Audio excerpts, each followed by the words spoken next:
Passionnés de voile et de course au large, bonjour et bienvenue dans ce nouvel épisode d'Actu Large, l'émission où je vous résume l'actualité de la course au large tous les mercredis à 18h.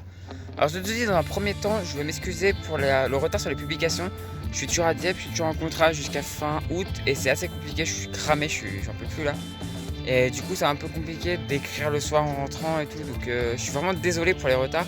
Vous avez vu que par exemple un vendredi un skipper de Vendée Globe c'est devenu une semaine un skipper de Vendée Globe. Et ça ce sera jusqu'à la fin du mois parce que je ne pouvais pas publier le vendredi soir, j'avais pas fini. Donc voilà. Et voilà, je suis vraiment désolé, mais vous inquiétez pas, dès qu'on arrive à fin août, on reprend. Et pareil pour la vidéo de dimanche qui est sortie lundi, voilà. Mais dès qu'on arrive fin août, dès que j'ai fini mon contrat, on reprend le rythme normal. Voilà, dans un premier temps, aujourd'hui on va parler de la solo Guicoten, la solo Concarneau Guicoten, qui s'est terminée. Et donc c'était la dernière course en Figaro avant la solitaire du Figaro. Et dans un deuxième temps, ça va être un très petit actu-large, on va parler de l'Essable Les Açores en baie de Morlaix, qui est à sa deuxième étape, qui a pris le départ a eu lieu lundi dernier. Et donc on va en parler de cette l'Essable Les Açores en baie de Morlaix, qui est partie en mini et c'est sur un rythme relativement lent, mais très serré. C'est très serré, donc c'est plutôt cool à suivre. Voilà, et bah du coup c'est parti. Ils sont partis jeudi dernier, dans du tout petit temps, et revenus à leur point de départ samedi comme prévu après un parcours qui les a emmenés au sud de Ouessant, puis entre Belle-Île et l'estuaire de la Loire, avant de revenir à Concarneau. La course a été super à suivre, et les bateaux de tête se sont livrés à une bataille rapprochée. On a cru longtemps que Yann Eliès pourrait l'emporter, mais un petit coup stratégique trop gourmand lui a fait perdre beaucoup de positions. Au final, c'est Pierre Quiroga qui s'est imposé 2 minutes devant Alan Roberts et Anthony Marchand. Robin Marais finit 4ème, Tanguy Le Turquet 6ème, Elodie Bonafous 21ème et Yann Eliès 24ème. 2 abandons sont à déplorer, celui de Aymeric Decroix et de Fred Dutil qui après s'être pris un casier s'est retrouvé dans de la pétole et complètement largué. C'est pour cela qu'il a décidé d'abandonner. La prochaine course des Figaro sera la redoutable solitaire du Figaro et on la suivra très attentivement sur Actu Large.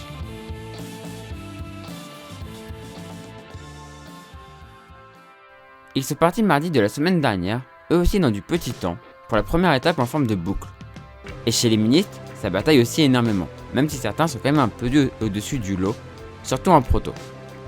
C'est donc une étape qui s'est plutôt courue à petite vitesse qui a vu s'imposer en proto Tanguy Bourouillec sur son proto à foil 969.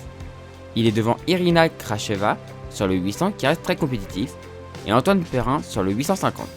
En série, c'est Léo Déby qui s'impose sur le Pogo 3 966 devant Lénard Burk et son autre Pogo 3 943 et enfin, pour combler le podium, Fabrice Sorin sur le Maxi 968. La première étape s'est terminée avec l'arrivée de Pierre-Olivier Grand sur son mini de série 824, 18h25 derrière le premier. Il y aura eu 4 DNF en série et 1 en proto. Après quelques jours de repos, la deuxième étape est partie lundi en direction de la baie de Morlaix. Le premier point de passage était sous l'île de Ré. À l'heure où j'écris ces lignes, les bateaux sont au sud de Belle-Île, à environ 5 nœuds en direction de la prochaine marque à l'ouest de l'Angleterre. La flotte est assez étalée en latitude mais peu en longitude.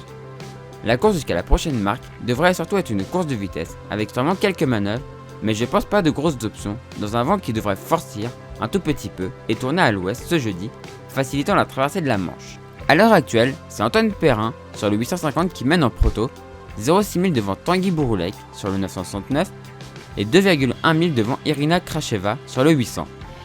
Tim Darny, le fils de Eric Darny que vous connaissez peut-être, est 6ème sur le 432.